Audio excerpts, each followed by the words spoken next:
Hey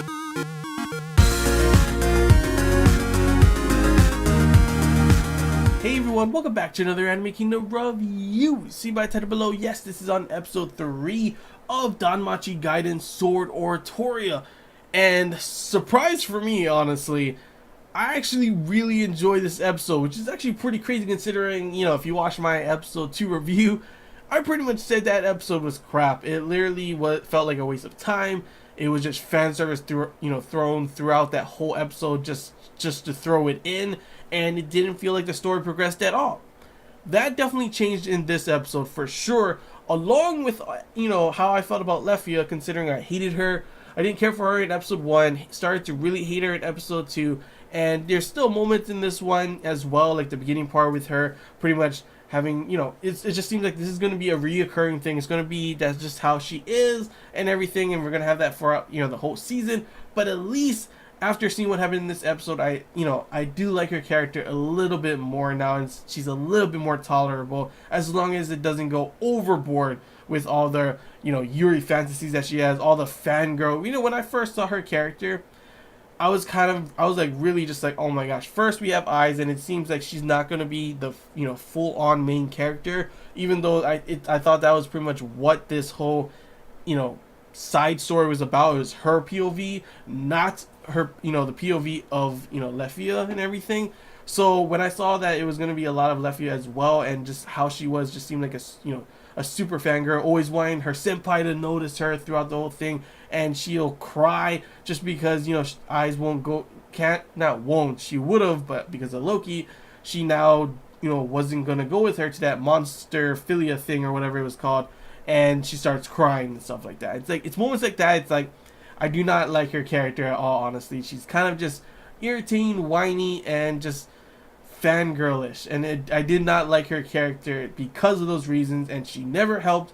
She was always the character that gets saved every time in every fight, until finally in this episode, towards the end, that fighting scene, that action scene between them versus the huge multiple plant head thing, was actually pretty cool. I love the action that was going on there. I love the music. Actually was really good in that scene. I was like, holy shit, this soundtrack is actually pretty damn good. I'm really getting hyped into this, and when Lefia started to finally get up, and she's no longer gonna just have everyone save her. She's part of this familia as well, and she's gonna help them out, and she starts chanting her power, her spell, and everyone's like, holy crap, she's using that certain spell. It's a unique spell for her and everything, and we find out, she's called Thousand Elf for a reason, and that's because, well, 1, she's an elf, and 2, because she has a unique skill, a unique spell that she's able to chant or use like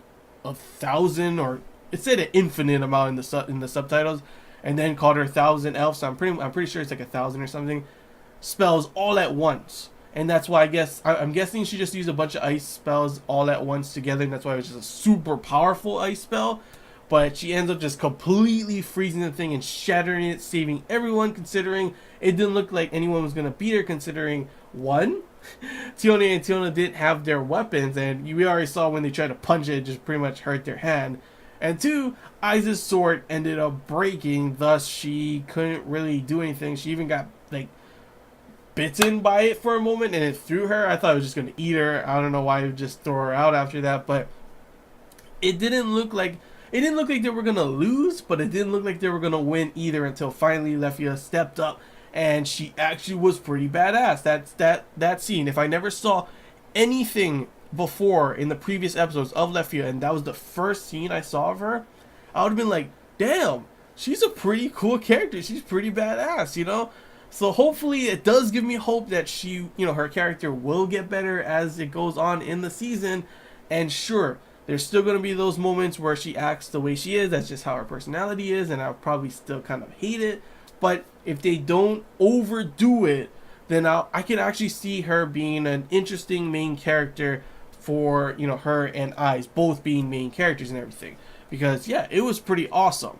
But of course, the other interesting parts of this episode, like I said before, the things that I was actually really interested with the season is to see how the different things going on, since the side story is going side by side with the main storyline, I was actually super excited to see how things would be different from the different point of views, the different side from Aiza's side.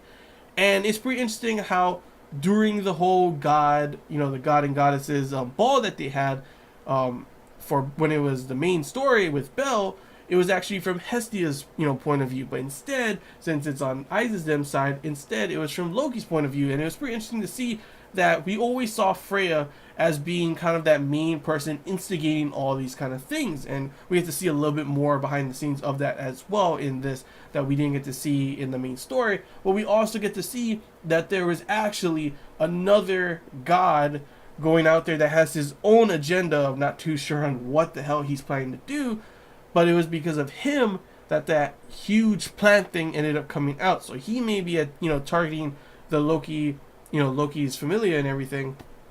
And I'm not too sure why, obviously, but yeah, it looks like it was pretty interesting to see that scene and see the scenes with Freya where we didn't really see that much as well, considering it was, the point of view was for Belle and Hestia, so we got to see those other kind of things. So yeah, it was pretty interesting to see those type of parts, including the very ending with the, a new main antagonist, I guess, but more for Aiz and, Loki them. So pretty damn interesting for those parts. I really enjoyed, like I said before, seeing the different side going on at the same time as, different point of view from the same side, since the main story and the side story is going on at the same time. It's interesting to see those kind of things, which I was kind of sad though, because I wanted to see some of Belle in this episode, considering he does fight that silverback ape thing at the same time this is all happening, and Aiz actually goes to see him, to which I'm not too sure if this is that plan thing that she thought was supposed to be, after she saw, no, it's not actually. So this is kind of a little, like, they messed up a little, because the last monster left was the silverback. And Aiz goes and finds, when Belle ends up beating the silverback, she ends up being there, and her clothes are absolutely fine. But guess what? They were torn up in this one, and she goes off looking for him after anyway, which means, yeah, that's a problem, obviously. Not a huge thing, obviously, but yeah, you messed up a little, guys, when you were making that her clothes should be not destroyed, and she should be going to, where when she goes to see Belle, her clothes are absolutely fine. And that is the last monster, so there's no way you can kind of go it around in any other way. So, yeah, a little mess up there, but overall, pretty good episode. I did enjoy it. I love the action scene, like I said, the whole battle they had, Lefia's cool chanting spell, and the music going on at the same time was pretty damn awesome. I loved the, different side of the god and goddesses ball going on, and also seeing our, pretty much main enemy or not main enemy, but one of the main antagonists in this story for Aiz them, which will be that one god. I'm not too sure who he is, but yeah, it should be interesting. This episode, in comparison to the last episode, is definitely way better, since we actually got story progression, since we actually got character development in it as well, and not just fan service thrown in all over the place. So yeah, overall, I definitely enjoyed the episode, and yeah, that's all I gotta say, guys. Hope you enjoyed this Anime Kingdom review. If you have any questions, feel free to comment below. If there's anything I missed and you want to talk about, comment below as well. And if you did enjoy it, if you have a like, if you haven't already, feel free to subscribe for more content. Until next time, guys, see ya.